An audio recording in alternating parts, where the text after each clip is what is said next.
Muy bien, estimados jóvenes. Un gusto saludarlos nuevamente. Soy José Armando Guidi, docente de la asignatura de Redacción y Estilo. Y habíamos señalado, vamos a desarrollar 10 consejos que establece el Consejo de la Unión Europea para redactar con claridad. Habíamos ya señalado los primeros 5 y les recuerdo cuáles son. Pensar antes de escribir, pensar en el lector, dar forma al documento, redacción breve y sencilla y redactar con sentido. Habíamos señalado también que para dar forma al documento hay que cumplir básicamente con 3 requisitos esenciales. Empezar por el resumen, es decir, la parte más importante que sintetiza la información.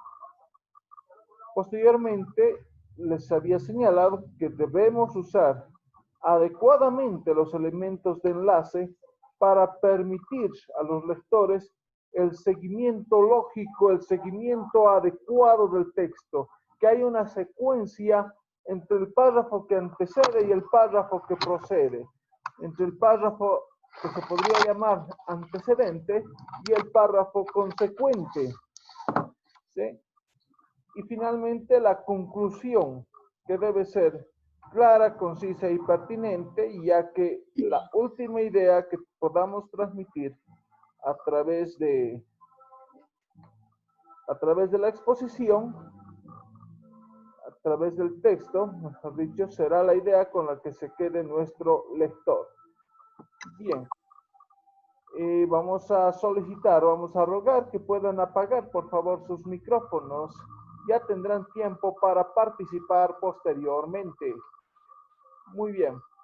El segundo requisito para dar forma al documento es prestar atención, una especial atención a los elementos de enlace, ¿sí?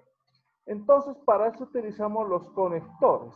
Estos conectores que nos sirven para enlazar ideas. Las diapositivas están disponibles a través de la plataforma del eCampus para una lectura más detallada de cada uno de ustedes. Los conectores para enlazar ideas citamos: para agregar ideas, además, asimismo, también, al mismo tiempo, en igual forma, con base en, luego, por una parte, es conveniente o es preciso, es necesario, es oportuno. Son algunos de los conectores que nos sirven para enlazar ideas. También en nuestro lenguaje están disponibles los conectores para introducir ideas opuestas, para introducir ideas contrarias. Y estos conectores son los siguientes: sin embargo, no obstante, de otro modo, en otro orden de ideas, en oposición, por lo contrario. Para introducir otro tema, concerniente a, con referencia a, en cuanto a, en lo tocante, respecto a, sobre, referente a. Para indicar relaciones de tiempo, se utilizan los siguientes conectores: actualmente, posteriormente, en primer lugar, en la actualidad, en otra época, en este momento, por ahora, en tiempos pasados, en nuestros días, en esta época, en esta década, en los últimos decenios, a principios de milenio, dependiendo el rango de tiempo que queramos explicar en nuestro texto. Para explicar causas, por esta razón, a fin de que, puesto que, ya que, por ello, por aquello, por esta situación, por este motivo, por este pretexto. para advertir consecuencias. Por tanto, en consecuencia,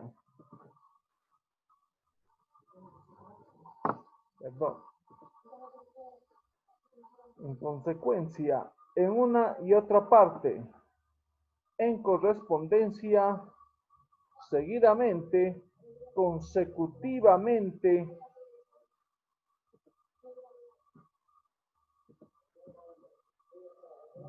por consiguiente, en tal sentido, como resultado, en efecto, en conclusión.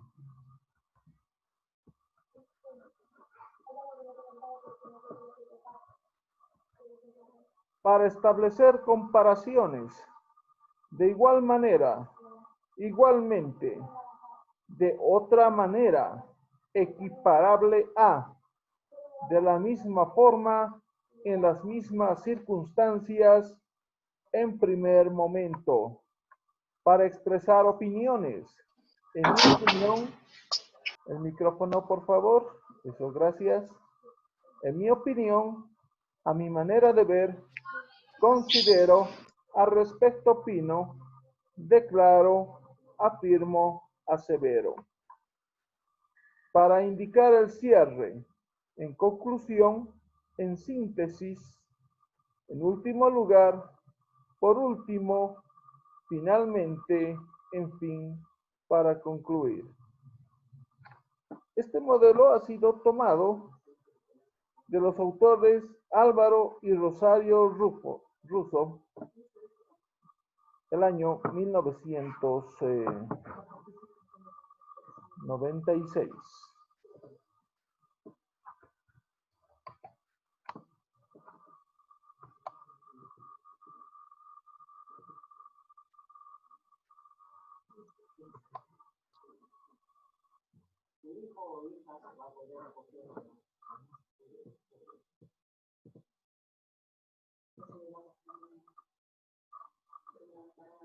Bien. Ahora.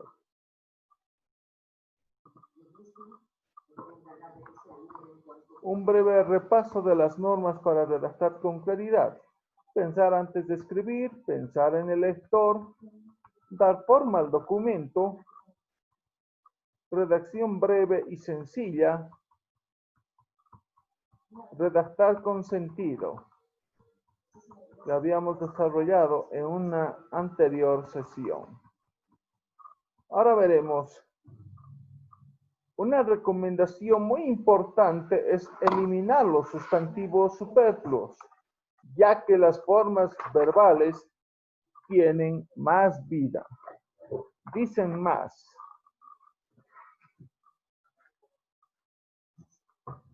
Bien. Debe evitarse la redacción de sustantivos innecesarios.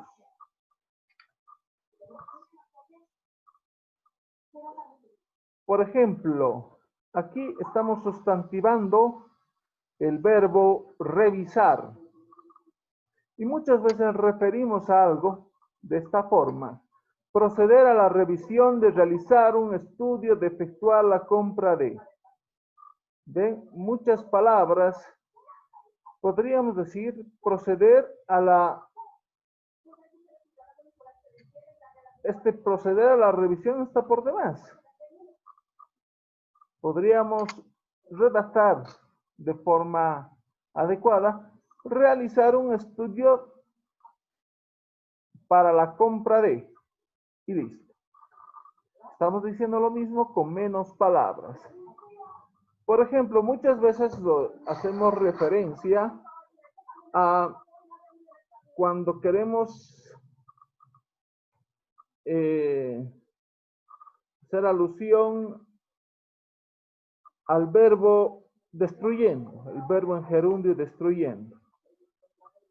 Y claro, la forma incorrecta es que nos referimos mediante la destrucción de, cuando podríamos utilizar adecuadamente la palabra destruyendo o destrucción.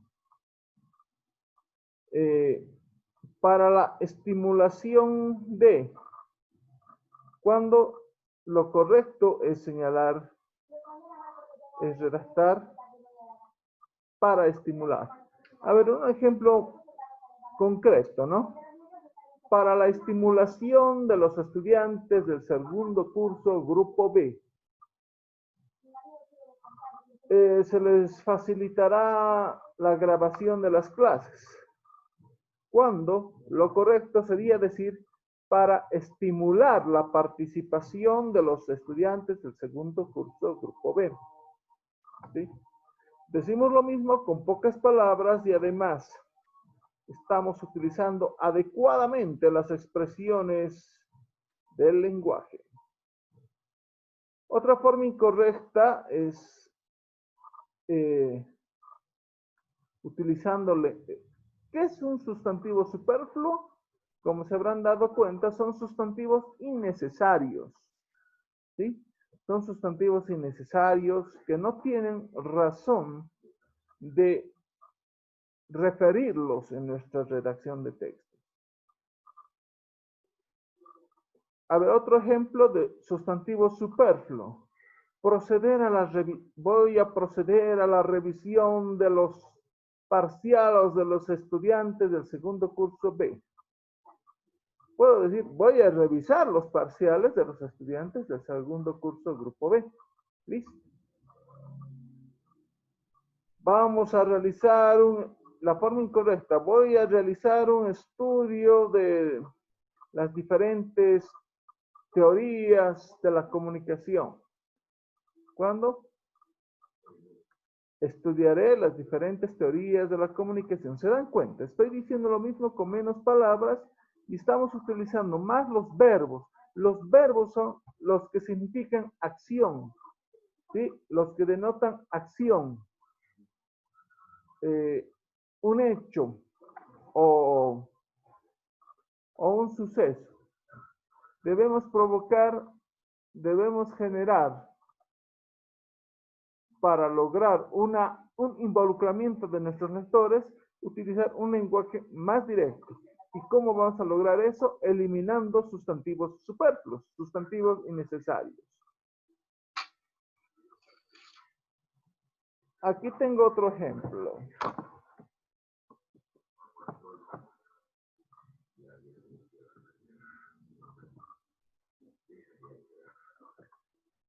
Este es otro ejemplo del uso inadecuado de sustantivos. La práctica de la prevención de los males en lugar de la curación de los mismos siempre ayudará a una mejora de resultados. Esta es una primera forma. Pero ¿qué les parece esta segunda? Prevenir los males en lugar de curarlos siempre ayudará a mejorar los resultados. ¿Sí? ¿Se dan cuenta de la importancia de utilizar las palabras necesarias para que nuestras oraciones posean un sentido completo?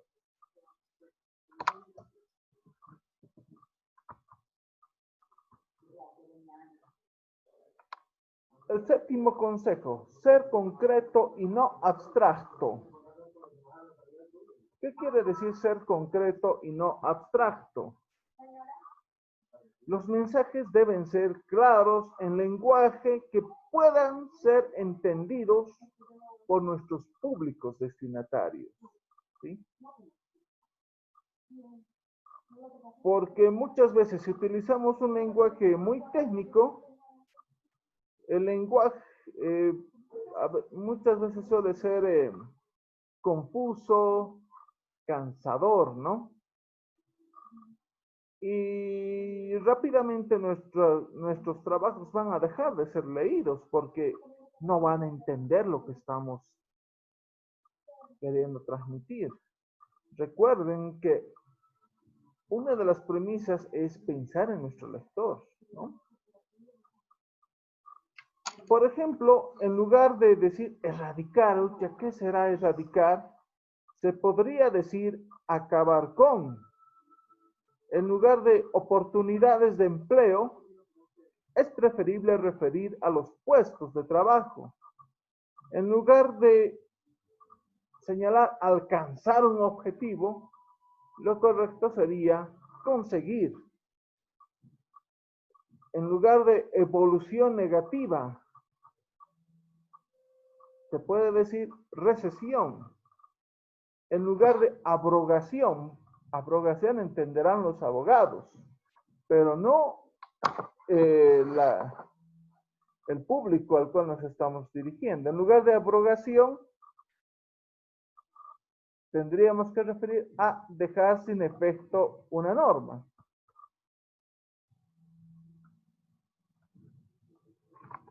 Octavo consejo, mejor voz activa que pasiva. Es decir, mejor tratemos de evitar el uso de verbos auxiliares innecesarios. Sí, la voz, un ejemplo de voz activa.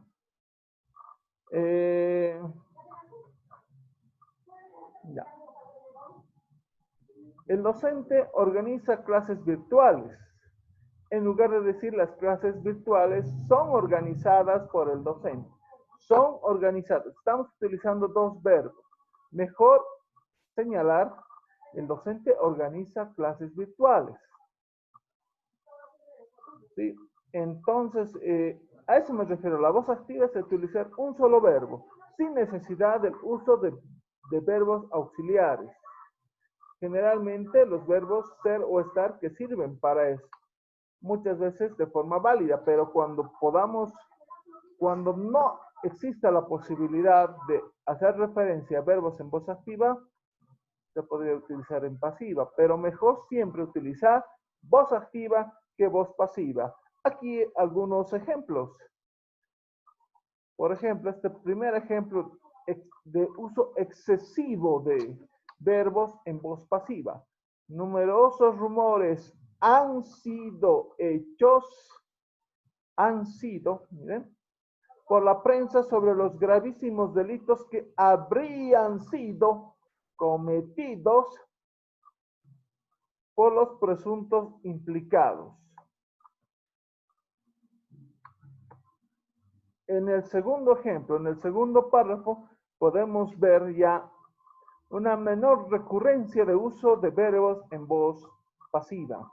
La prensa hizo públicos numerosos rumores sobre los gravísimos delitos cometidos por los presuntos implicados. La tercera forma, la prensa ha publicado numerosos rumores sobre los gravísimos delitos cometidos por los presuntos implicados. Incluso se me ocurre una cuarta forma que considero sería la mejor. La prensa publicó numerosos rumores sobre gravísimos delitos cometidos por los presuntos implicados. ¿Se dan cuenta? Incluso nos ayuda a ahorrar palabras, ¿sí? A evitar redactar palabras que son innecesarias. El noveno consejo que nos brinda el Consejo de la Unión Europea es tener cuidado con las siglas y las jergas. Hay que tener cuidado con las iniciales que muchas de personas colectivas, por ejemplo, la Organización de Naciones Unidas, bueno, la Organización de Naciones Unidas conocen todos, ¿no? O el Fondo Monetario Internacional, cuya sigla es FMI. En todo escrito, en todo texto, tratamos de desarrollar en el primer párrafo el nombre completo de esa institución. Y en los siguientes párrafos vamos a poder utilizar las siglas. Pero en el primer párrafo tenemos que hacer referencia al nombre y a la sigla, ¿no? El Fondo Monetario Internacional, FMI, es una institución económica a nivel mundial. Y ya en los siguientes párrafos, el FMI se creó el año 1944, cuando concluía la Segunda Guerra Mundial, etcétera, ¿no? Y las jergas, ¿no? Las jergas, ¿qué son las jergas? Las jergas son terminologías propias de determinados rubros de ejercicio laboral, como por ejemplo la policía, ¿no? Que utilizan el alias. Entonces, tratemos de evitar el uso de los jergas y los argots, que son el lenguaje que se utiliza en virtud del ejercicio de determinadas profesiones. Tratemos de utilizar palabras que sean de conocimiento común, que todos puedan entender lo que queremos transmitir con nuestro texto. Y una recomendación muy importante, revisar y comprobar antes de redactar. Revisar en primer lugar lo que se transmita, lo que queremos que se lea. Revisar que no existan errores ortográficos.